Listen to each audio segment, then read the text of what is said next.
Shabbat Shalom, everybody. This is Rashbi with you, Rabbi Shmuel Ben Yehoshua, Rabbi Stephen Epstein, coming to you once again from beautiful San Clemente. Hope you're doing well. So we've had some really interesting times in our synagogue. So let me run by a few things with you, and then we'll talk a little bit more about some of the things that are going on. So there is an expression. It's called Shliach Tzibor. Now, what that means literally is the emissary or the representative of the congregation or of the group. And the Shliach Tzibor is the person who is leading the service. That means basically that when they're up there on the bima, what they say kind of goes. You know, I'm the rabbi. Usually, I am also the Shliach Tzibor because I do a large part of the service or of a life cycle event or whatever. So it's up to me to lead that particular event, be it again a service or a life cycle event in a certain manner.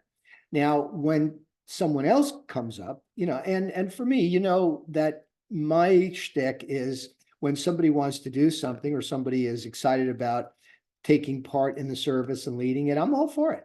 I'm all for it. I love to do the service. I love to do it all, but I like it even more when somebody says, hey, can I read this Aliyah? Or can I lead this, can I do the morning bracha? Can I do Musaf? I find it wonderful because as a rabbi, I'm also a teacher. And, Lador Vador, it's inherent and incumbent upon me as a leader, as a spiritual and religious leader, to prepare other people and younger people, especially, to take over the leadership when, my time is over, right? So I love it and even when it is, and even somebody else who wants to get up and, do their stuff, it's just a wonderful thing to have people participate.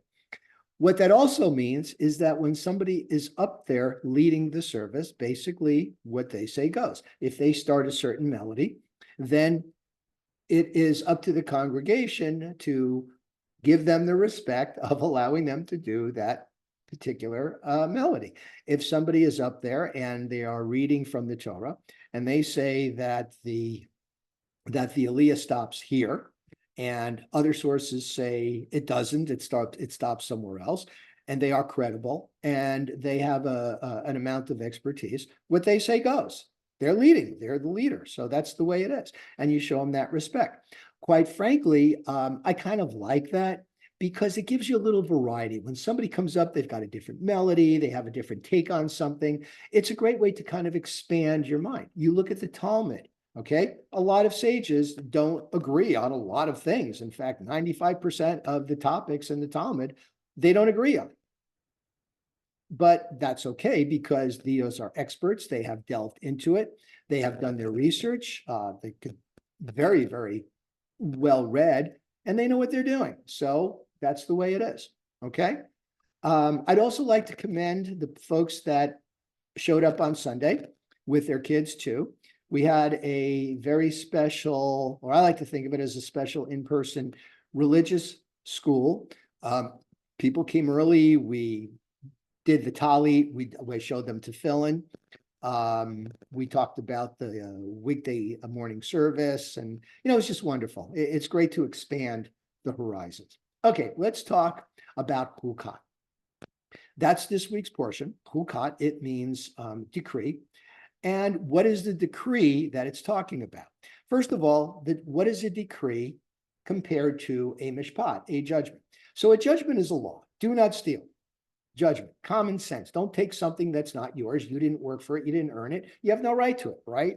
Don't murder. What right do you have to take somebody's life, right? Whether you believe it's God-given or, forgive me, but maybe you don't believe that it's God-given, but you believe that everybody has the right to life, liberty, and pursuit of happiness. What do you have? Why should you be able, excuse me, to interfere with somebody's inalienable rights, right?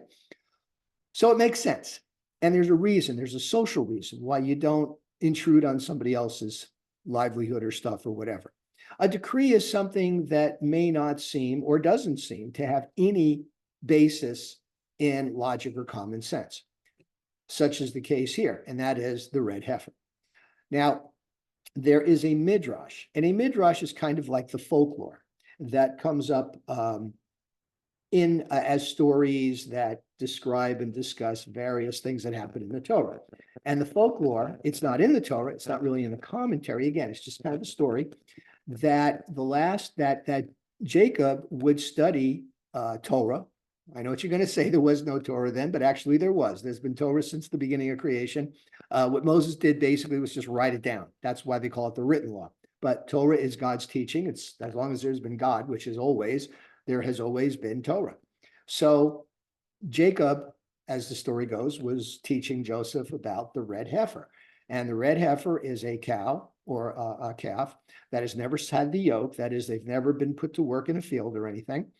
They have not less than 2 hairs that are not red. If they have more than two or more hairs that are red, that are not red, they are disqualified. And disqualified from what? When someone takes care of a person after they died, final care, they are impure. They're impure for 7 days. And one of the ways that they make them pure, or during that process of 7 days, is on the 3rd day, and on the 7th day, they are sprinkled with water that's mixed with the ashes. It's a burnt offering of that red heifer. Why? Who knows?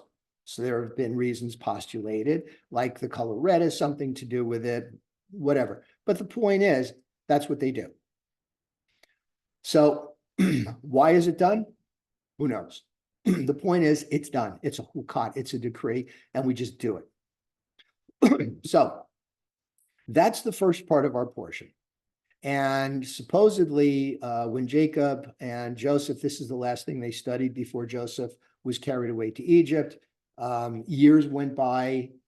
How did Jacob know it really was Joseph? He had been turned into a man. He looked like he dressed like an Egyptian, because for all intents and purposes, Zaphaneth Paneah was Egyptian. He was the viceroy, the Avrah, the second in command of the kingdom.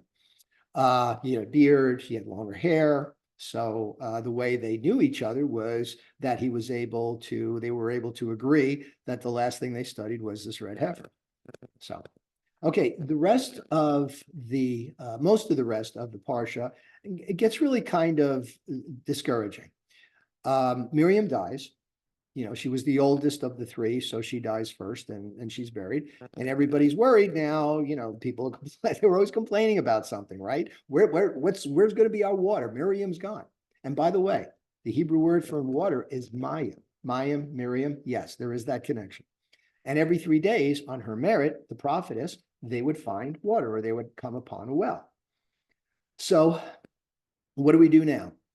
People are complaining. Moses has had it. This is ostensibly 39 years after or it's toward the end of their 39 years in the wilderness, where they're wandering and people were not happy. Moses had to put up with it. He took this on at the age of 80. Most of us at the age of 80 are thinking in terms of where do we want to be buried, right? Moses was starting a 3rd career.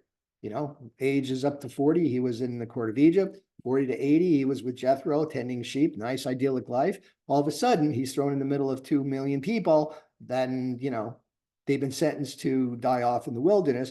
He loses it. God says, talk to that rock. And Moses said, okay, you rebels, we will now watch how we draw water. I mean, he was really angry, struck the rock. Water came forth, and God says, you didn't sanctify my name. Same phraseology with Nadab and Abihu when they brought the wrong incense at the wrong time into the Kodesh Kodeshim, the Holy of Holies. Wrong thing, wrong time, wrong behavior. Sorry, you're condemned.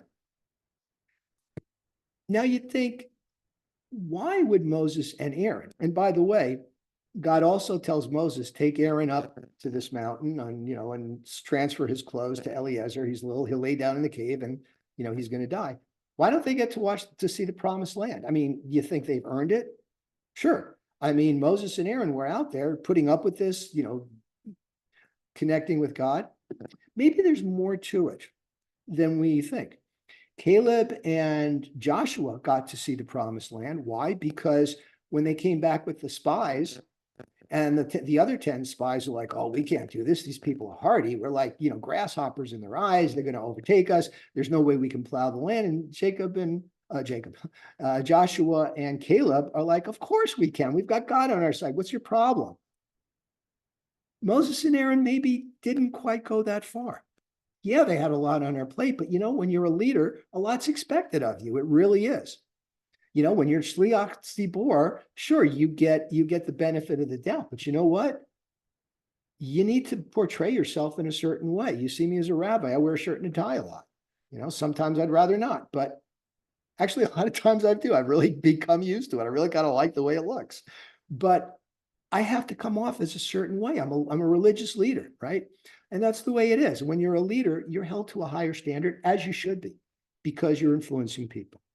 Okay, Shabbat Shalom.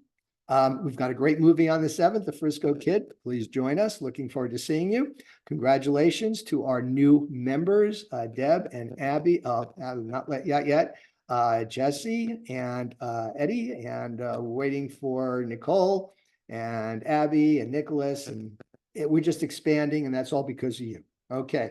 Shabbat Shalom, everybody. Thank you for listening.